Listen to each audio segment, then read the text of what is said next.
something that a charge like that. Right, exactly. And she talked to her mom, and she was found dead in her cell. Exactly. And they said she died from asphyxiation or in some form or fashion. And now there are all types of someone videotaped her arrest with the officer with the cell phone and showing her talking about that he slammed her on the ground and she was having numbness in her arms and things like that.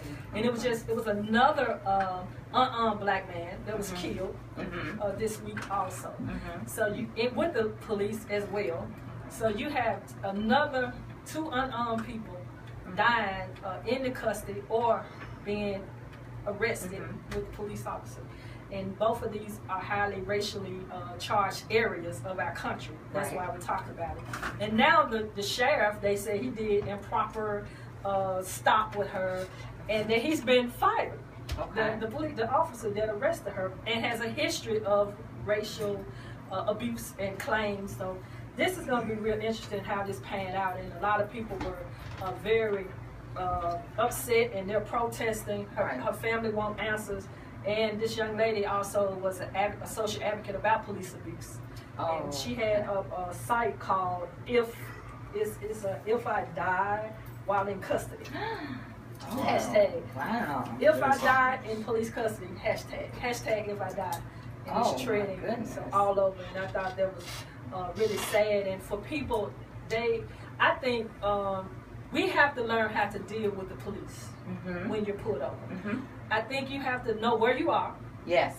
What the propensity of violence or racism might exist in this encounter. Exactly. And do as you're told. And then they have internal affairs. You go and file a claim if you feel like something was done wrong. Instead of getting yourself in a situation where you will be subjected and you won't come out to tell your story. And you know, all of this ties in. It all ties in together.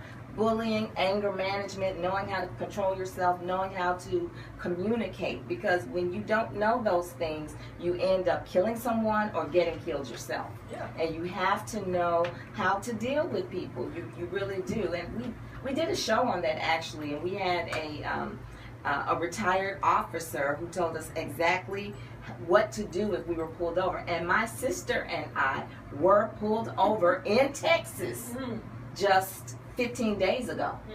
And we did everything he said to do. We were driving a rental car that had no tags on it. We were trying to go shopping, so we didn't realize there were no tags on it. But he pulled us over, and she's just like, you sit, don't move. And we're just, smiling, and we talked nicely and did everything he said, and he let us go, and everything was okay. But that could have gone very wrong, just like for this young lady. Yeah, I got pulled over, and believe it or not, I couldn't find my insurance in time for the officer. And I forgot that Geico sends you your insurance on your phone. And I have the app, and I'm trying to remember my password because I never log in. And he got frustrated and just put down I didn't have car insurance. So when he gave me the ticket, I looked at it for a minute, and I got out, and I went back and I asked him could I talk to him on his side, and I had it then. And so he was like, really bad. I got to scratch my ticket. I was like, well, you said you would give me time, but you was going to cite me for not having insurance, and I have insurance.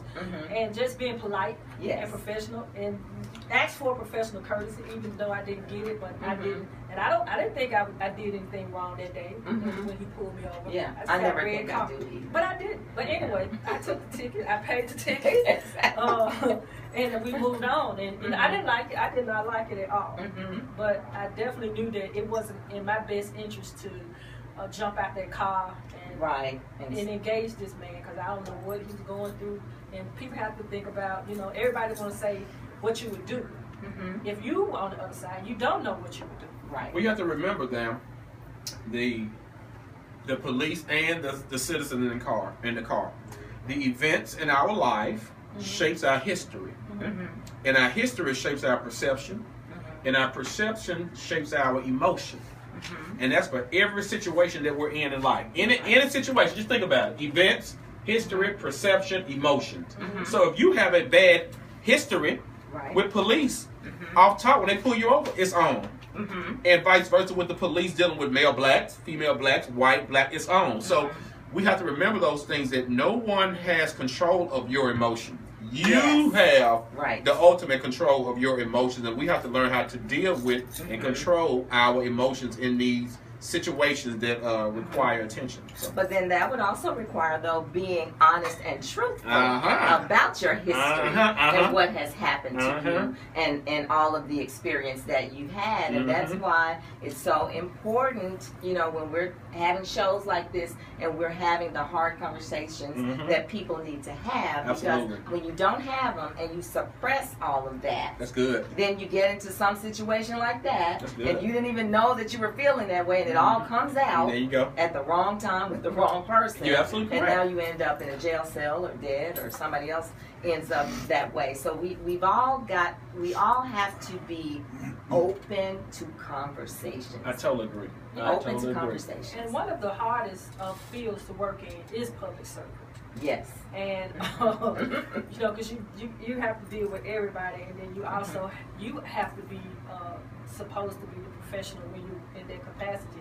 And for the ordinary citizen, we have to keep in mind that I want to live to tell my story, Right. especially if I was wrong in some way. And then you do have recourse, even if you don't get it in this state of Texas or Arkansas or Mississippi or Alabama, these notorious areas for racism. Right. I will call the FBI. I will call the Attorney General. I will call and push my agenda for whatever happened and get it documented on record. Right. Instead of engaging this person right here. And because we've seen this happen so much, and nobody ever think it would happen to them, but you just don't know in that situation or who you running into. Right. You understand? With their uniform on, you don't know. Just because a person has a uniform on does not make them a representative of that badge. Yes, that's very, very true. Very true, because not you, but I have known some people who have a bullying spirit. I know. And they want jobs like that, so they feel like they can lord over people. But what I found is the higher you go, the more humble you really need to be. You're absolutely correct. Yeah. You're absolutely correct. When I ran to college, I found myself saying, "I'm so sorry." Yeah. So much. I thought that was my name. I don't know who said this quote, but they say that if you want to know the integrity of a man or a woman, give them power. Yeah. Yes. That's how you find out a lot about people. Exactly. I think it was Abraham Lincoln, I'm not sure. He the wrong person to say it. But he said it. Oh, all them slaves and concubines he had, whatever. Well, truth changes. You right. You right. My goodness. You're supposed to run down a little bit on the He didn't want to sign the Emancipation Proclamation. Don't get me started on Abraham Lincoln.